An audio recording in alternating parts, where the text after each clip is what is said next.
Banking రంగంలో 5 రోజుల పని విధాన అమలుపై ప్రభుత్వం నుంచి స్పష్టత లేకపోవడంతో ఒక్కరోజు దేశవ్యాప్త సమ్మె చేస్తున్నామని మంచిర్యాల జిల్లా United forum of bank union నాయకులు తెలిపారు. దేశవ్యాప్త సమ్మెలో భాగంగా మంచిర్యాల జిల్లా కేంద్రంలోని ఎస్బీఐ మెయిన్ బ్రాంచ్ ముందు బ్యాంకు ఉద్యోగులు విధులు బహిష్కరించి నిరసన వ్యక్తం చేశారు. అనంతరం ప్లకార్డులు ప్రదర్శిస్తూ బెల్లంపల్లి చౌరస్తా వరకు ర్యాలీ నిర్వహించి ఆవేదన వ్యక్తం చేశారు. బ్యాంకింగ్ రంగాన్ని కేంద్ర ప్రభుత్వం పూర్తిగా నిర్లక్ష్యం చేస్తోందని, గతంలో కుదిరిన ఒప్పందాలను సైతం తొంగలు తొక్కుతుందని వారు ఆరోపించారు. 2015లో 10వ ద్వైపాక్షిక ఒప్పందం 7వ జాయింట్ నోట్ ప్రకారం 4 శనివారాలను సెలవులుగా ప్రకటించగా మిగతా 2 శనివారాలను సైతం సెలవులుగా ప్రకటించే అంశాన్ని తగిన సమయంలో పరిశీలిస్తామని హామీ ఇచ్చినా ఇప్పటికీ అమలు కాలేదని ఉద్యోగ సంఘాల నేతలు విమర్శించారు. ఇప్పటికైనా కేంద్ర ప్రభుత్వం స్పందించి బ్యాంకింగ్ రంగ సమస్యలు పరిష్కరించాలని డిమాండ్ చేశారు. లేని పక్షంలో తమ ఆందోళనను ఉధృతం చేస్తామని హెచ్చరించారు.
जिंदाबाद जिंदाबाद जिंदाबाद जिंदाबाद जिंदाबाद our demand our demand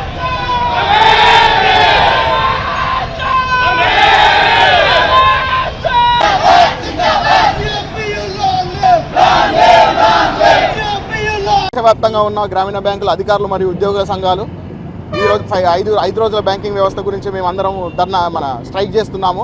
అదేవిధంగా గవర్నమెంట్ 2024లో జరిగిన బైపార్టైట్ సెటిల్మెంట్లో మాకు ఒక హామీ ఇచ్చింది. 180 రోజులలో 5 రోజుల బ్యాంకింగ్ వ్యవస్థను మేము ప్రవేశపెడతాము, గవర్నమెంట్ నుంచి అప్రూవల్ తీసుకొస్తామని చెప్పేసి ఐబీఐ మాకు ఒక మోసపూరిత హామీ ఇచ్చి ఆ హామీని మమ్మల్ని మోసపూరితంగా మోసగించడే కాకుండా గడిచిన సంవత్సరం నుంచి రేపు ఎల్లుండి అనుకుంటూ మా బ్యాంకు ఉద్యోగుల జీవితాలతో ఆడుతూ ఉన్నది. గడిచిన 10 సంవత్సరాల నుంచి ఎటువంటి రిక్రూట్మెంట్లు సరిగ్గా లేకుండా 100 మంది రిక్రూట్మెంట్ కావాల్సి వస్తే 10 మందిని రిక్రూట్ చేస్తుంటా. బ్యాంకు ఉద్యోగులను పేరుకేమో 10 నుంచి 5 దాకా బ్యాంకింగ్ అవర్స్ అని చెప్పేసి పొద్దున 10 నుంచి రాత్రి 10 దాకా బ్యాంకింగ్లో కూర్చోబెట్టుకుంటూ ఒక్కొక్క బ్యాంకు ఉద్యోగి జీవితంతో ఆటలాడుతుంది. ఇది సరైన పద్ధతి కాదు. మా న్యాయమైన డిమాండ్ ఖచ్చితంగా 5 రోజుల బ్యాంకింగ్ వ్యవస్థను ప్రవేశపెట్టాల్సిందే. ప్రవేశపెట్టేదాకా మేము ఖచ్చితంగా పోరాడతాం. యూఎఫ్బియు యూఎఫ్ఆర్ఆర్బియు అన్నింటితో కలిసి మేము కలిసికట్టుగా ఇంకెన్ని రోజులు ఇండెఫినెట్ స్ట్రైక్ కూడా మేము వెనకాడేది లేదు. ఖచ్చితంగా 5 రోజుల బ్యాంకింగ్ వ్యవస్థను గవర్నమెంట్ అప్రూవ్ చేయాల్సిందే. మా అందరి న్యాయమైన డిమాండ్ను పరిష్కరించాల్సిందే. యూఎఫ్ఆర్ఆర్బియు